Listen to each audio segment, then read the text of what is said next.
महापुराण में चार तिलक का वर्णन रावण संहिता के अंतर्गत आता है और अथर्ववेद में भी कुछ वृक्षों की फल पत्ती का वर्णन आता है, उसका भी स्मरण इस कथा के माध्यम से। पहले नंबर का तिलक होता है सफेद आंकड़े की जड़ का तिलक। सफेद आंकड़े की जड़ देखिए, आप लोगों ने सफेद आंकड़े का पुष्प देखा है।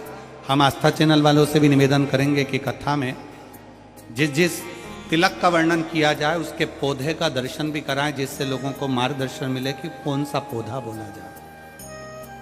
सफेद आंकड़े की जड़ का तिलक, और यही सफेद आंकड़े की जो जड़ होती है संतान प्राप्ति के लिए तुमरुकेश्वर का नाम लेकर कमर में लाल धागे में बांधा जाता है, जैसा आप लोग पहले कथाओं के माध्यम से श्रवण कर चुके। एक होता है पहले नंबर पर सफेद आंकड़े की जड़ का तिलक। ये क्या काम आता है और किस लिए लगाया जाता है? तो शिव महापुराण की कथा कहती है, जिस दिन आपको लगे कि मुझे इस कार्य के लिए जाना है और ये मेरा कार्य सफल होना चाहिए, ये कार्य मेरा रुक रहा है, इस कार्य में बाधा आ रही है, ये कार्य मेरा अटक रहा है, उस दिन सफेद आंकड़े की जड़ को थोड़ा सा घिसकर और घिसने के बाद उसको अष्ट विनायक में से किसी भी एक विनायक श्री गणेश जी का नाम लेकर अपने मस्तक पर थोड़ा सा तिलक उस सफेद आंकड़े की जड़ का लगाकर चले जाइए। वो कार्य आपका सफल होकर ही रहेगा, भले 8 दिन लग जाएं, 10 दिन लग जाएं, पर सफलता उस कार्य में मिलती जाए। पहले नंबर पर आता है सफेद आंकड़े की जड़ का तिलक। दूसरे नंबर पर अपामार्ग की बीज का तिलक। अपामार्ग एक पौधा होता है, आप लोग टीवी पर उसका दर्शन कर रहे होंगे, एलईडी पर आप देख रहे होंगे।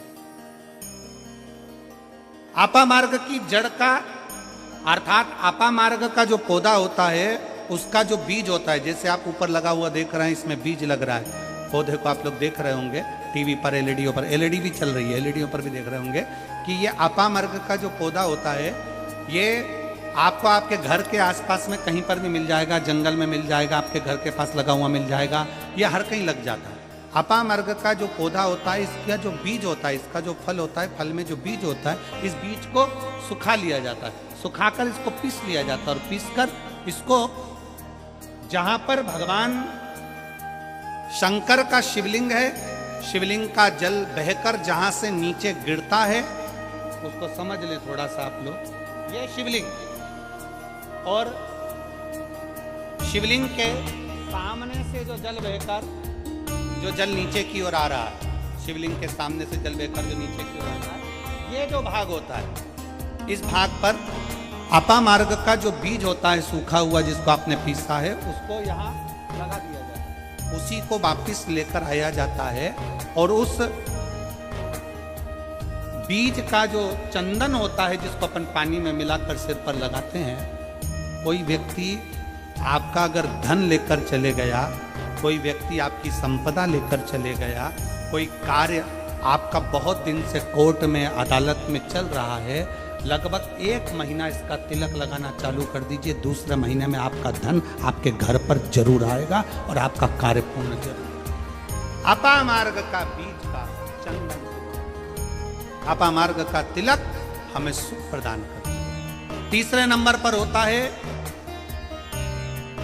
दुर्वा। क्या बोलते हैं इधर छत्तीसगढ़ में, दुर्वा बोलते हैं कि घास बोलते हैं? जो गणेश जी को चढ़ाते हैं दुर्वा, दुर्बी, ठीक है, टीवी पर आप लोग देख रहे हैं, दर्शन कर रहे होंगे। दुर्वा, दुर्बी, जिसको छत्तीसगढ़ में दुर्बी कहते हैं, दुर्वा कहते हैं, जो गणेश जी को चढ़ता है, दुर्वा। अब आप सबको स्मरण में तो होगा कि दुर्वा कहां से प्रकट हुई है।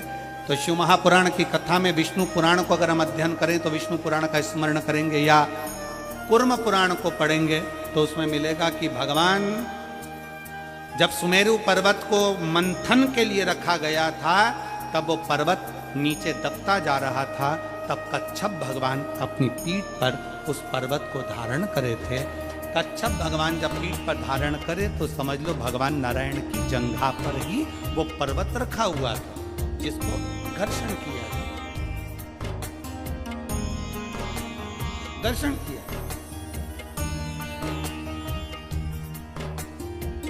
वो पर्वत जैसा जैसा घसा रहा था, रोम गिर रहे थे, उसी रोम की दुर्वा का भाव हमारे शास्त्रों में आता है। उसी से दुर्वा की उत्पत्ति में,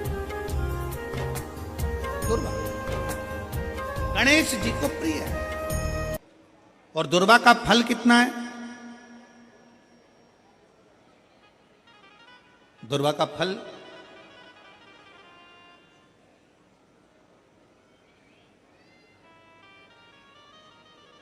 जब एक असुर ने उत्पात मचाया और गणेश जी के पास सूचना गई तो गणेश जी ने उस असुर को निगल लिया।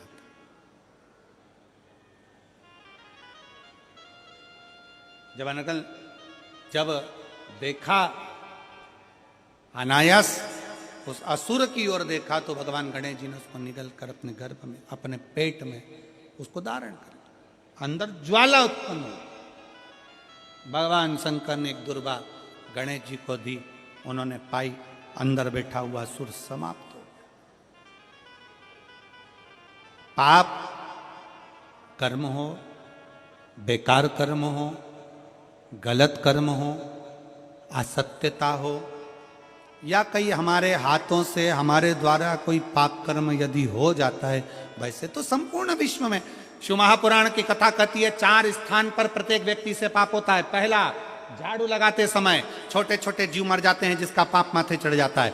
दूसरा, अग्नि जलाते समय छोटे छोटे पतंगे जल जाते हैं जिसका पाप मस्तक पर चढ़ जाता है। तीसरा, जल में कपड़े धोते समय, स्नान करते समय छोटे छोटे जीव मर जाते हैं जिसका पाप माथे चढ़ जाता है। चौथे नंबर का, चलकर जाते समय अपने पांव के नीचे, चप्पल के नीचे छोटे छोटे जीव मर जाते हैं जिसका पाप माथे चढ़ जाता है। शिव महापुराण की कथा कहती है एक दुर्वा शंकर जी को, एक दुर्वा गणेश जी को जब हम समर्पित करते हैं तो हमारे मस्तक का सारा पाप अपने आप समाप्त हो जाता है। दुर्वा में इतना तेज हो दुर्वा।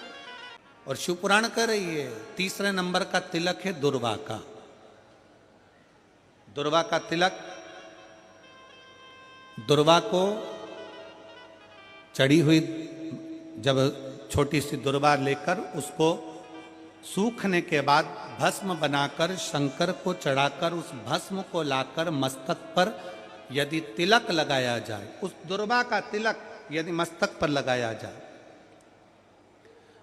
कोई व्यक्ति तुमसे कह दिया कि तेरे बस का ये नहीं है, कोई ने कह दिया तू ये सरकारी नौकरी पा ही नहीं सकता, कोई ने कह दिया कि तू ये काम कर ही नहीं सकता, तू मकान बना ही नहीं सकता, कोई ने कह दिया तेरी दुकान चलेगी ही नहीं चाहे कितनी खोल ले, अगर आपका कोई आत्मबल नीचे गिराता है तो 20 दिन तक दुर्वा का तिलक यदि मस्तक पर लगाया जाए तो आत्मबल भी बढ़ता है और कार्य सिद्ध होता है। ये दुर्वा तिलक की महत्व।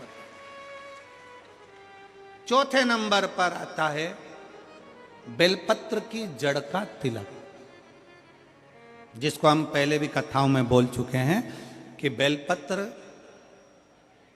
कि मिट्टी का भी अगर तिलक लगाया जाए, बेलपत्र के नीचे की मिट्टी का भी अगर तिलक लगाया जाए तो वो भी फल देता है। तो बेलपत्र की जड़ का तिलक तो बहुत मूल है। कभी मान लो कहीं बेलपत्र की जड़ ऐसे नहीं निकालना चाहिए, बेलपत्र हरा भरा रहे तो कभी उसकी जड़ नहीं निकालनी, कभी भी। मान लो कोई बेलपत्र का वृक्ष सूख गया, कोई बेलपत्र का वृक्ष अगर सूख गया है, उसकी अगर जड़ मिल गई है तो उसको घिस कर उसका चंदन बनाकर शिव का लेपन कर उस चंदन को अपने मस्तक पर भी धारण कर सकते।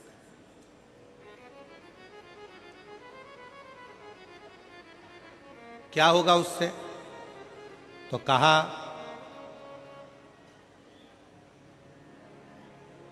किसी व्यक्ति को कोई कार्य के हेतु आपने बोला है और वो व्यक्ति कार्य से इनकार कर रहा है, मना कर रहा है कि ये मेरे बस का नहीं है, मैं नहीं करूंगा, उठाओ तुम्हारी फाइल लेकर जाओ यहां से, ये मैं नहीं करूंगा।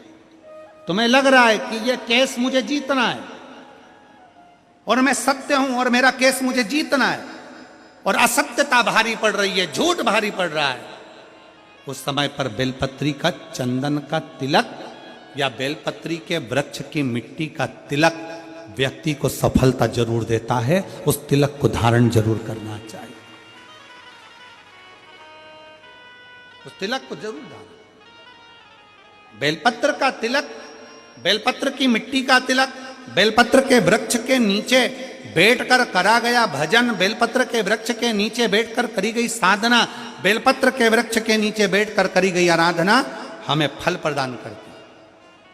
और मैं संपूर्ण देशवासियों को इसके लिए बहुत बहुत साधुवाद देता हूं, बहुत बहुत बधाई देता हूं कि जब वृक्षारोपण कराया जाता है विठले सेवा समिति द्वारा, सारे शिव भक्त अपने अपने क्षेत्र में बेलपत्री का पौधा लगाते हैं और बेलपत्री के वृक्ष को बड़ा करते हैं। उसके लिए आपको साधुता देते हैं, साधु। अपने जीते जी अपने जीवन काल में प्रयास जरूर करो कि बेलपत्री का पौधा जरूर लगाया जाए, क्योंकि जब हम भोले बाबा के भगवान शंकर के चरणों में जाएं तो शिव कृपा करें, शिव करुणा करें।